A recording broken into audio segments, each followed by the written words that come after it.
Today is Friday, February 9th, 2018. My name is Edna Sussman. I'm a reference librarian here at the Half Hollow Hills Community Library. We're interviewing Jonas Weinberg, a Korean Army veteran, as part of our Veterans Testimonial Project and in collaboration with the Library of Congress's Veterans History Project. Thank you so much, Joe, for your service and for participating in our project today. You're quite welcome. Joe, where and when were you born? I was born in Germany, March 22nd, 1931. At what town? Town called Gelsenkirchen. I think it's in the northwest part of Germany, near the Dutch border. Oh, Yeah.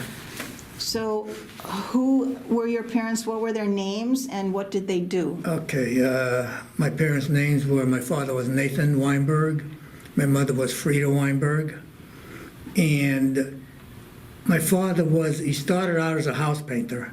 He eventually went into business and he owned a retail business. Oh, doing what? He was in a men's and women's clothing store. Clothing store in Gelsenkirchen, in that town we lived in.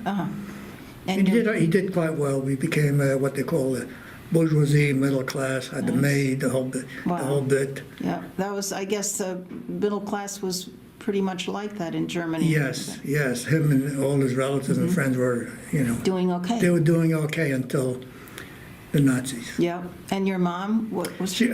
She was a Frida Weinberg, housewife, 3 kids. I had 2 siblings. Oh, what were their names and? Well, my brother's name was Siegfried. I'm Jonas Weinberg. And when we moved to Palestine, that one more, that was my sister, Sephora. They gave her a Hebrew Oh, name. nice, nice. We represent all these countries we Yeah. came from. That's wonderful. We got a Siegfried from Germany and a Sephora from Israel. And Jonas is a Hebrew name. Well, actually, my father wasn't giving out Hebrew. He never thought we would leave Germany. It's not pronounced Jonas in German, it's pronounced Jonas. Oh, I didn't realize. Yeah, the J is like a Y, Jonas. Jonas, Yeah, okay. Yanni was my nickname. Yanni? Yanni was my Nice. nickname. Yeah. Did any of your siblings serve in the military? My brother was in Germany during the Korean War. He was drafted a year before me, and he was sent to Germany. Oh, I guess you all grew up speaking German, sort of? Well, yes, yeah, but then I eventually forgot it, sure. He spoke German quite well. You think that's He was why? older. He was a few years older than me. You think that's why they sent him to Germany? No, he just happened to go there. I think that's why. Was he in the army or? He was in the Army, yeah. He was in the Transportation Corps. Oh, so what were you doing before you entered the service? I worked in a machine shop. I was a machinist. Where were you living? What? Where were you living? Oh, where was I living? In the Bronx. Okay, at home? You're living at home? I was living at home, yeah. And you served in the army. Now, you said you enlisted or were drafted? And I was drafted. Drafted. And your brother was drafted too? Yes, he was drafted a year before me. So you didn't have a choice of which branch? No. What happened when you departed for training camp and during your early days of training? Okay, we took our physicals down by Whitehall Street. You take one more physical. You take a physical, an initial physical. Then a couple of months later, if you're accepted, they call you. Then you take another physical. Oh, okay. Before you get on a bus, and they took a busload of us to Camp Kilmer, New Jersey. And at Camp Kilmer, we got our shots, our uniforms. Stood there about 2 or 3 days.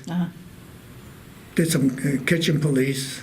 Oh, kitchen police.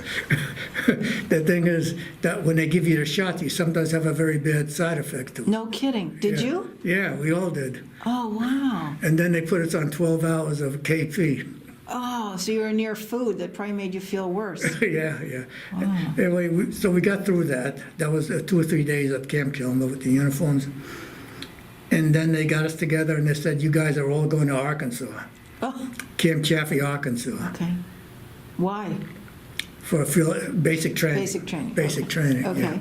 yeah. How long was the basic? That was in 1951? November 51, I was drafted.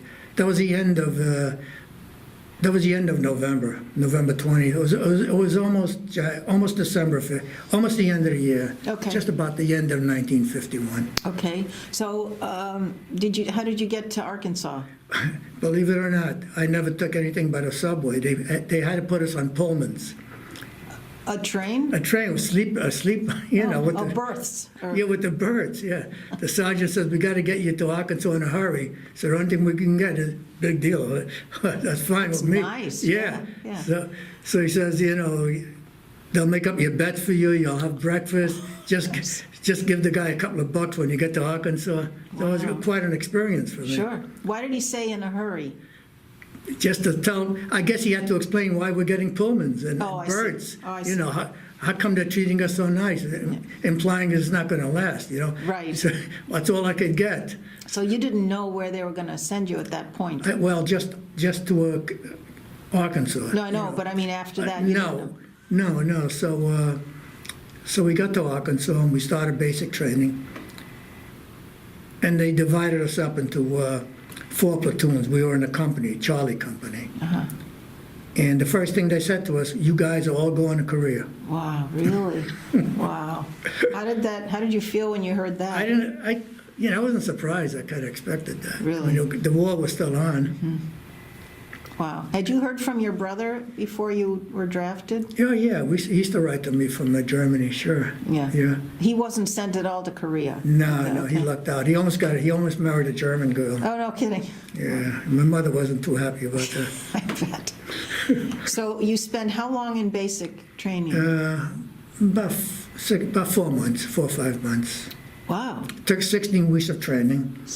It was basically, we got the basic infantry training plus artillery, field artillery. Uh-huh. We were all going to be gunners. Wow. That's what we're training us for. So we learned how to fire those howitzers. Wow. Those are big machines, right? Well, you sort of Yeah. picture, you know.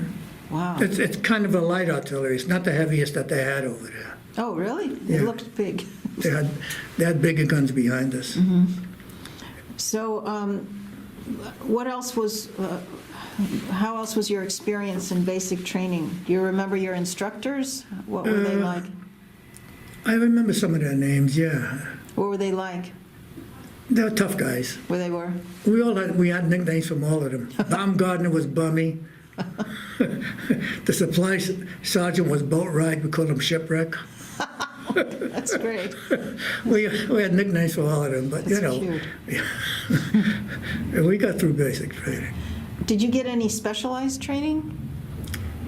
Outside of guns, Yeah. No. After basic, did they tack on any additional training? no, that was it. It was 16 weeks of basic.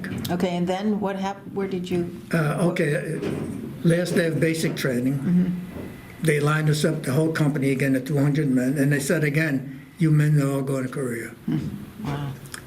And we had to get to Seattle within 30 days. They gave us basically like a 30-day leave. We could do what we want between those 30 days, Oh, you know. what did you do? Pardon me? What did you do? Did you go I home? went home, sure. I went home. And then I took a plane from LaGuardia to Seattle, Fort Lewis, Washington. And then spent a few days there. And then they sent us to a Navy base closer to where the shipyard is. 'Cause Oh. they're getting ready to ship us out. There was a Navy base, barracks. And we spent a couple of weeks there. Uh-huh. No training or anything? You just were No. waiting around? Just waiting, going out every night, getting drunk. So, Really? well, what are you going to What else can you do? What right? else can you do? Wow. So we hung around there. We were in Seattle about 4 weeks. Wow, that's a long time. Yeah, one time we all lined up to get on the ship and the boiler blew up or something Oh. on the ship. So we had to get back to the barracks. And eventually we got on the ship. And it took about 10 days to 2 weeks to get, I don't know if we went to Tokyo or Yokohama. We got to Japan, and we went to a place called Camp Drake. And they outfitted us, gave us rifles, bayonets, ammo belts, and a whole big, and we We were there maybe a week. Did you have training again on that equipment? No, actually, we trained with the carbines, which is a light weapon that they give to artillerymen because you're normally firing the gun and you don't have a big compass and rifle on your back. So when we got to Japan, they issued us M1s, which is a big infantry weapon. So it made us a little nervous that Sure. are they going to send us to the infantry? Yeah, wow. But no, it was just that it was a matter of routine. They had to give you those weapons. They just had to. Oh, okay. And they did us, you're right, they did train us with them a little bit more. We had them in basic 1 or 2 days.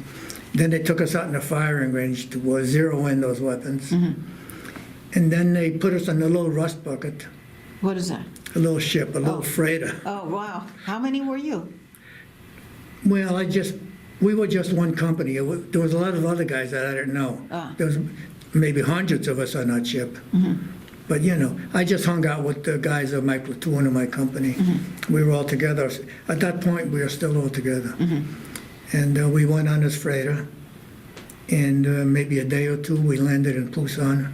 That's Korea, South Korea.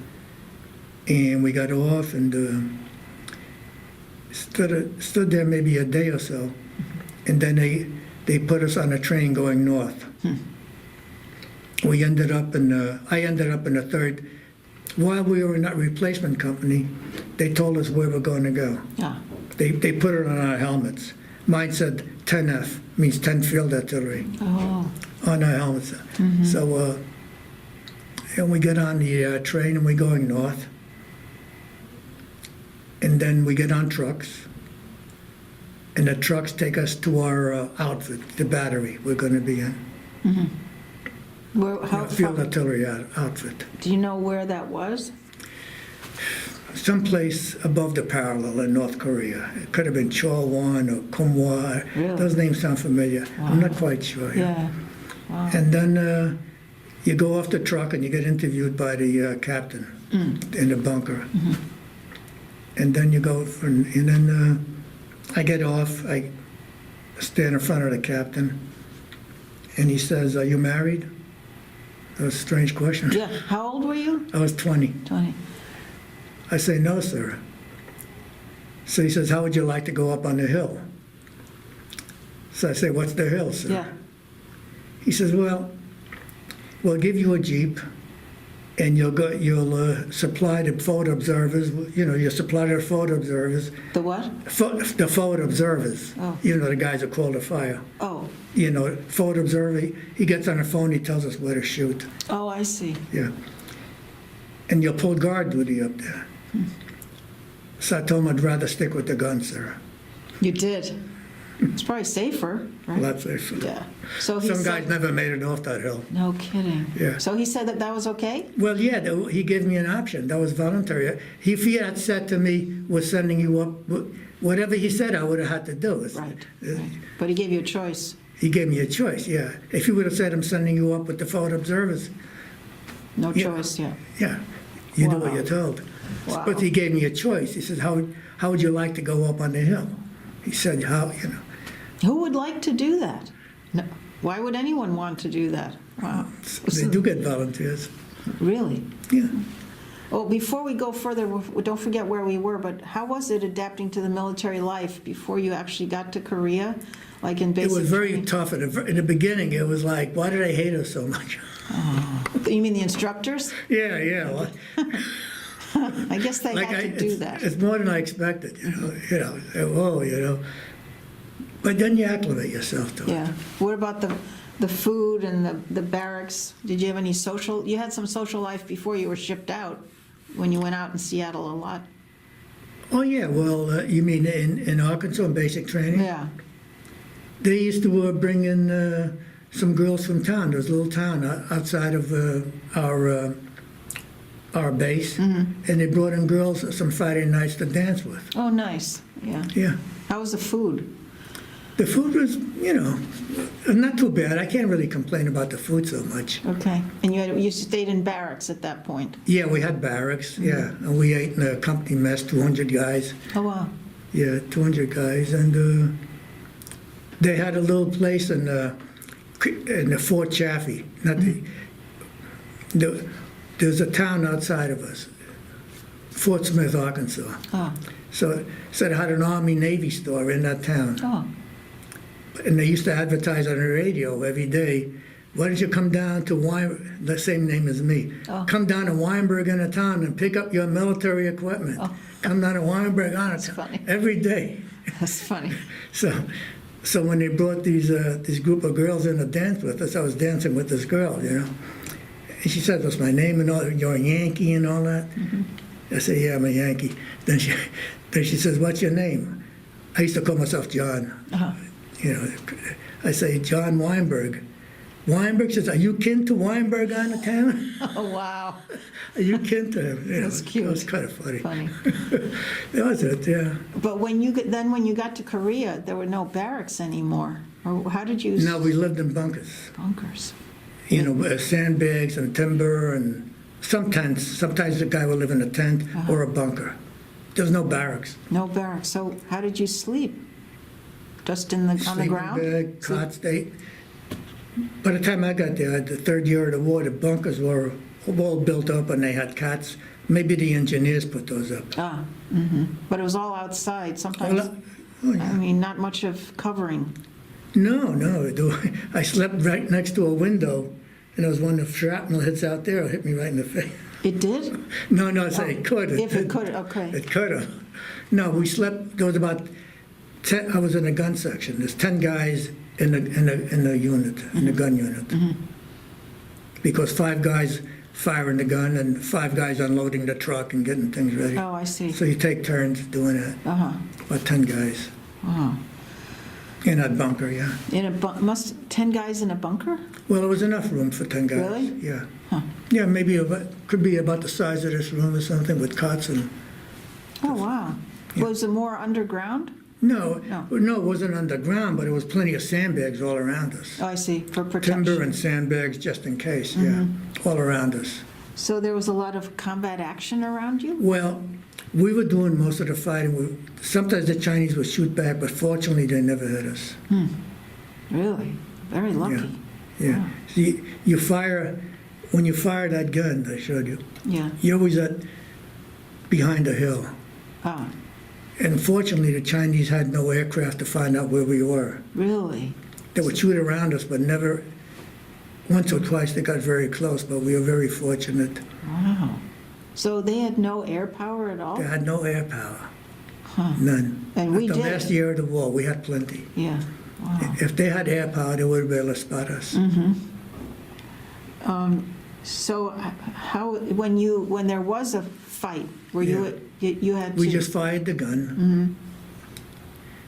The infantry was with you too? No, the infantry was maybe a couple of miles ahead of us. I see.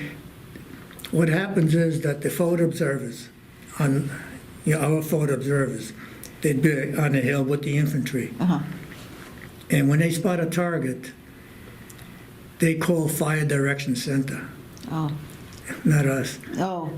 Because they speak in yards. It's 20 yards to the right, the 20 yards to the left. And these guys, they take their little rulers and they figure out the numbers, you know. Right, where you have to be to shoot. Exactly. Then we get it from them. Oh, I see. And we got a guy on the phone yelling, elevation 360, deflection 492. So we elevate the gun or turn the gun horizontally or vertically, and we put in a certain amount of powder charges, and we fix the fuse. Sometimes it's fuse delay, sometimes fuse clear. There's a lot to it. Yeah, I'm sure. Wow. You know, you don't want to drop the round on our own men. Right. How long does all that take until you're actually? We do it very quickly. You just have to do it as quickly as you go. We were trained to do this for 16 weeks. Yeah. So we came there, we were pretty well trained. Wow. So you get orders from your commanding officer, or you hear those measurements and judge Well, it? let's say you're sitting in your bunker, Yeah. right, reading, playing cards, the phone rings. Guy picks up the phone, and he'll say, fire mission, battery adjust, right? The whole battery, 6 guns. And everybody runs out to the gun. You grab any position you want. Wow. Then the guy in the gun starts giving out the calibrations. Oh, I see. He'll say charge 4, I mean, let's say you have 7 powder bags. If he says charge 4, you throw 3 away, and you put 4 in the canister. Then you screw the shell in, then you screw the fuse on top of the shell. These 5 guys are doing that, and 5 guys are behind the gun. It's all divided. Wow. And then we did it very quickly. It's like automatic, I guess. You have After to a while, just you have to do it quick. quick. Yeah, because the infantry is waiting for support. I see. But, so if the infantry was about a mile from you, About a couple of miles. do you advance to get closer? When they advance, we advance. Oh, I see. Because they always have to be covered. But I was there the last year of the war. It's what they call a stalemate. There was no advancing. Oh, huh. We just went from left to right, maybe other outfit, but we never went north or south. And neither did they, basically. Near what? The DMZ? infantry didn't advance because it was the stalemate. Yeah. It was the last year of the war. Oh, I see. And everybody was just dug in. They were and we were. And there was very little movement. But there was still shooting A and lot of shooting. fighting going on. A lot of shooting. Wow. Yeah. Did you witness any casualties or destruction? Basically, I saw one guy get wounded. I was very lucky. Very lucky, yeah. One guy got wounded. He died later. He did? No, not from that. He was with the forward observers. Ah, And I was walking down the battery area, and he was coming in from the hill, from our area. You know, he was just turning into the battery area. And I saw a shell fall near his Jeep, near his Jeep. And he came screeching up to me. And he says, Weinberg, I think I've been hit. oh, I said, really? I said, well, he pulled up his fatigues and he did get hit. His name was Malarkey. I said, Malarkey, you'll get a Purple Heart. Look at you, you're bleeding. Yeah. He said, I don't want no dang Purple Heart. oh, wow. It was just a scratch. I said, go down to battalion, you get a Purple Heart. Yeah. But unfortunately, he didn't die. That didn't kill him. He went back on the hill and they got overrun and he got killed. Oh, really? The same day? That's No, a week or so later. Oh, I see. A week or so later, they just patched him up. Oh, I see.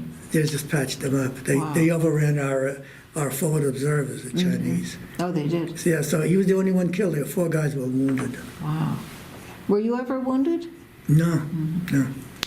So what kind of friendships and camaraderie did you form while serving, and with whom? Very little, actually. I had more friends from basic training because we were together for 4 months. Right. Because when you're a replacement, people come and go all the time. Oh, I see. You know, we just came in, guys are leaving, you know. Yeah. So I didn't make any fast friends in Korea. Did you keep in touch with any of the basic training guys? Well, some of them I even knew from my neighborhood. I went home. Oh, you did? Yeah, I went in the service with a friend of mine. Oh, you did? And we left together. That's He nice. only lived a couple of blocks away. Did you serve in the same unit? No, we were different artillery outfits. Oh, I see. Do you know what happened to him? He did okay because he was in a different kind of outfit. Oh, He got to Korea about a week or so before me for some reason. You know, everything is done. They had it by not alphabetical or by your name, but the alphabet. His name was Aronson and mine was Weinberg. Oh. So he was always ahead. oh, I see. So when Yeah. they lined up to go to Korea, he was with the group that was ahead. So he left them maybe on the ship before me. Oh, I see. Yeah. So he got there. So I was on his gun. You know, we were right on the road, first gun, and then we see a bunch of guns going past us, and somebody's yelling, "Hey, Johnny!" That was him. He saw me Oh, no kidding. That was in Korea? in Korea. Yeah. Wow. I said, "Hey, Sai, how you doing?" Wow. And how did you stay in touch with family and friends back home? Yeah, by writing letters. You did? Sure. Did you get letters from home? Sure, of course, yeah. Was there any time for off-duty recreation, or did In you? Korea? Yeah. No, we got about midway through your tour, you go to Japan, what they call R&R, rest and recuperation. Uh-huh. So I went to, I forget what the name of it, someplace in Japan. In Japan. Yeah, For how long do they give you? about 5 days. Oh, so the 2 years you were in, you were only off 5 days? No, No, How often do you get to be R&R, have R&R? that's it. But I was overseas 15 months. I only got those 5 days off. Oh, during the 15 months? Yeah. I see. Well, what happened was the ceasefire was in July. 53? They had a point system in Korea. Oh, Okay, you needed 36 points to go home. The infantry got 4 points a month. oh, that's not very many. Well, 9 times 4 is 36, right? 36. Oh, We okay. got, supporting weapons got 3 points, so we should have been there 12 months. So the ceasefire and my 12 months were about the same time. We had a ceasefire. Ah, But what happened was, when the ceasefire occurred, all the prisoners of war were being released and coming home. And they had priority to get back because they were in bad shape. oh, American prisoners. American prisoners of war, yeah. So I stood in Korea another 2 or 3 months While they left. while they left, exactly, because, Oh, you I know, see. they had to get them home quick. Right. They got hospital ships, they were in bad shape. Uh-huh. So I was there, they didn't know what to do with me, they just let me alone. Where did you stay? Was It there? was in a rear someplace, some reserve area, Oh. you know, behind the lines, you know, just, Was I it try to an stay busy. American base like? Yeah, yes, Yeah. yeah, an American base, a reserve area, Okay. Well, I bet you were happy to be back there, yeah. back further back. Yeah, well, the ceasefire was already in effect. Uh-huh. There was no more, the last 2 or 3 months I was there, the war was over. Oh, That was okay. it. Well, was that 53 or 54? That was 53. 53. So where was that located, and do you know about what area, what town or anything? No, So how did you return home from those 2 or 3 months waiting it out there? How did they send you home? got on a ship, Another ship? and I think it was Busan, How long did that take to get? 10 days or so. Oh, it did? Yeah. And did I leave out something? I forgot.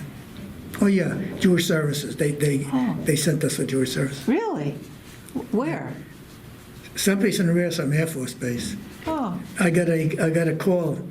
I was in the ammo section then. I got off the gun and I was just handling ammo. uh-huh. And the phone rings and the first sergeant says, Weinberg, he was from Jersey. Name's Kowalski. He says, your name is Weinberg. I say, yeah. He says, are you Jewish? I say, yeah, I'm Jewish. He says, you want to go to Jewish services? Oh, nice. I guess this was, Was this at the end of your tour, or? yeah, it was April. Yeah, the end of the tour. Yeah, I was there. I got there almost a year before, June. Yeah, this must have been like April 53. I think it was Passover. Oh, so during the whole year you were there was no talk about going to religious services or anything? I went twice. Once for the Oh. Yom Kippur. Oh, you did? Yeah, yeah. Oh, I forgot nice. about that one. That was there, Yeah, that must have been, let's say, if I got there in June, that would have been in, no, that, which one did he call me? It doesn't matter. One of them that, anyway, he called me, you know, and he said, you want to go to a rear area for Jewish services? uh-huh. So, yeah, I was the only Jewish guy in that Kidding. outfit. That Really? they gave me a truck. They picked me up. Nice. He says, a truck will pick you up tomorrow morning. Oh, that's nice. So how many were at the service? I got a picture. Should I bring it in? Yeah, that would be nice. So it was a group? It was well, from all over Korea. Uh-huh. From my outfit, there was just me. Okay, wow. At 150 guys. Do you remember if was there a rabbi who held There services? was a chaplain, I guess. Chaplain, Yeah, okay. there was a chaplain. Yeah, you know, Nice, okay. stuff. When you finally left after 2 or 3 months on the ship, after the ship, then you got to New York? Yeah, and we got discharged, you know. And, How were you received by your family and friends? well, this wasn't like any others, the other wars, you know. It was like nobody. I mean, somebody said to me, "Where you been, Joe? I haven't seen you around." Like, you know. Wasn't really a war to anybody?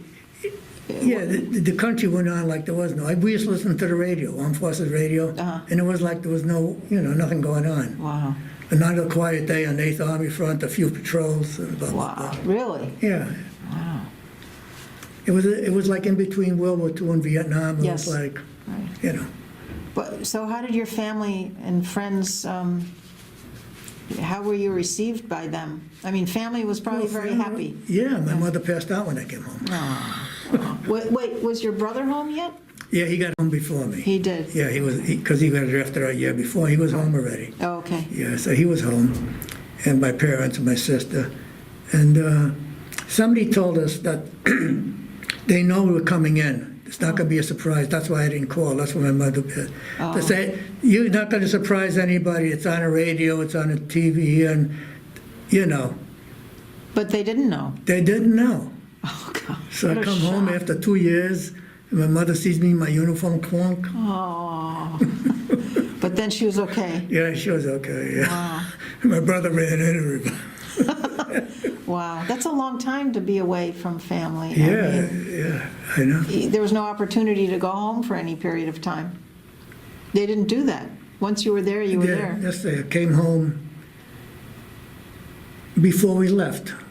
Yeah. But I was gone almost a year and a half. Right. Basically, I spent my whole time in the military overseas most of the time. Okay. I was only in 22 months, and 15 was overseas, Oh, wow. And it was all in Korea. all in Korea, the whole time. How was it readjusting to civilian life? Well, I thought it was okay, you know. Before you leave, they say, "Is everything okay?" You say yes. Mm-hmm. But a couple of incidents, I reacted like I wouldn't have before. How's that? Well, road rage, Oh, really? Wow. something that I would have acted much, not reacted like that, and things like that. How do you ever get over that? Or? Yeah, you do. You yeah, do? Yeah, yeah. The thing is, like, if nothing happens, the months or the years will go by and you'll be okay. But an incident might set you off, Sure. and you'll react differently. Sure. Wow. Have you remained in contact with any fellow veterans? No, no. Are you a member of any veterans organizations? I never joined any, You except didn't? Arnie Hoskin's group. Oh, the local vets group. Good. I'm glad you're in that. That's about it. So once you got back, then what did you do? I was a machinist before, so I always wanted to be a tool and die maker. Oh, Because I wanted to do things, to make things, especially after blowing things up. yeah, smart. Very nice. Yeah. So, but I never was that good at it. So I wasted my GI Bill on being that, and then I went to night school and became an accountant. You did? Yeah, yeah. Wow. Yeah. So then, That's how I ended up. so you were an accountant for most of your, Yeah. after the military? Yeah. Did you work for yourself, or were you in a I had a firm? small tax practice, but mostly I worked for the city, and I Oh. did some taxes. Oh, you did? Oh, wow. Yeah. So did you have a family? Yeah, got married, I have 2 girls, Oh, 5 nice. grandchildren. Nice. Yeah. Nice. One of them wrote that report. But when she interviewed you? Yeah, she interviewed. Very me. nice. Yeah. How do you think your wartime experiences affected your life? In the beginning, I was too busy to think about it. But later on, I thought about what were we doing there, like. Really? Yeah. I had nothing against these people. Yeah, yeah. Well, when you were fighting there, it was not just the Chinese, it was the Koreans too. No. By the time we got there was very few Koreans left. No The kidding. Chinese had come in, yeah. Really? We were facing a Chinese army. Wow. I never heard of any fighting any Koreans. Really? I never knew that. If you read that thing, the Triangle Hill, they're already talking about Chinese positions. And Triangle Hill was the battlefield where you were? well, I told you, in What the middle was of the it? night, we got these orders to go to a different division's area and help them out with additional firepower, basically. And what was Triangle Hill? The It was name of a hill that our GIs were on. I read about it in the emails that the Chinese were too close to it. They were only a couple of 100 yards away to drive the Chinese away from the hill where our guys were. Oh, So we were there like 6 days. That's like a blur to me. I don't know what I was doing those 6 days. wow. You must have been very busy defending. Well, they eventually put me in what they call the perimeter defense. It's a machine gun section. Oh.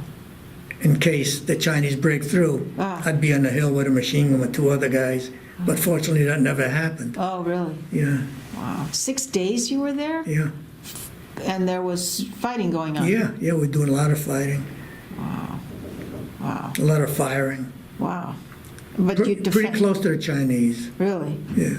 So they weren't able to infiltrate? No, they fortunately not. Yeah. We heard rifle fire very close, You but did. not, nobody was hurt. What are some life lessons you learned from military service? Life lessons. That you don't have that much control over your life. Oh, that's a good lesson. Yeah. Oh, okay. How do you think your military service impacted your feelings about war and the military in general?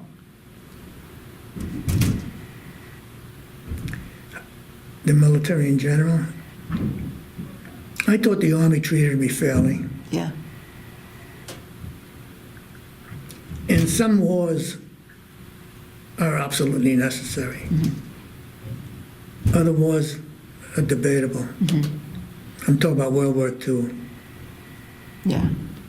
That one It's being ironic that necessary. I escaped Germany for the Nazis and I'm fighting Chinese. Yeah, it is. It is. But thank you for doing that. Yeah.